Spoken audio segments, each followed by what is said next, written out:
Hi, I'm Maggie Cascadden, co-founder and coordinator of the 2020 Outreach Award.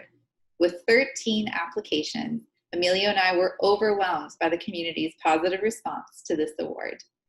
We had an excellent team come together to make the award possible, including our pre-selection committee of Marc Desjardins, Daniel Weger, and Grace Augustine. Our jury consisted of Tima Bansal, Yanis Ianu, and Joanna Mayer. Today, I have the pleasure of sitting down with our jury chair, Tima Bansal, to hear more about excellent outreach activities. Welcome, Tima. Thanks, Maggie. I'm excited about being here. My first question for you is, what were some of the key learnings that you and the jury had when judging submissions for this award? Maggie, I think what was most interesting for the jury was the quality of the applications that we received. I think that we were really blown away by the type of impact, the variety of impact that our colleagues are having. There's a couple of things, though, that was clear learnings. One is that certain research questions really lend themselves to impact. And so there's a clear audience for some of them. So whether it's policymakers or corporations or NGOs, but they know to whom they're speaking. And I think it makes a huge difference. So it's answering a question right off the bat that has a clear audience. The second thing I think that's really important is that impact wasn't really a serial event. It's not that they wrote the article and then they had impact. It's quite clear in the process that it was a serial activity, so that they were thinking about engaging the audience while they were engaging in the research. And I think that there's a belief that one doesn't disclose research until it's done. But the reality is that impact is greater when there's interaction along the way. So what would you say is the best kind of outreach activity?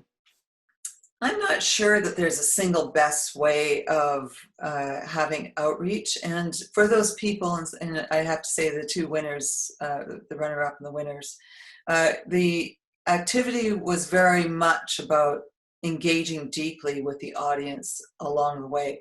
So Molesky and Tossig's work, amazing work on in Vietnam with government, and seeing how government can have more impact on corporate activities. And so they involved government, seemed right along the whole process. And as a result of that, I think had much more impact on government policy than they ever expected.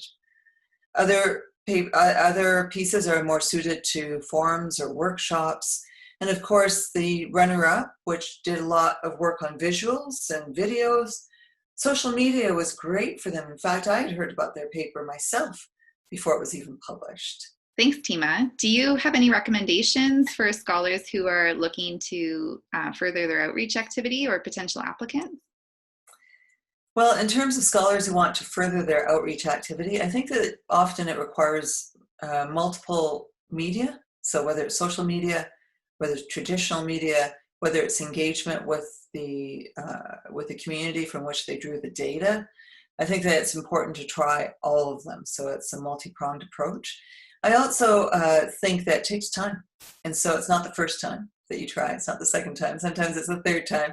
And there's one piece of work that we juried that was amazing, because they had persisted, and you could just see that it caught on like wildfire at some point. So I think, persist. If there's one piece of advice, is to persist and keep on persisting. So apply for the award. And this is for the applicants. If you apply for the award, but if you don't win it one year, apply again.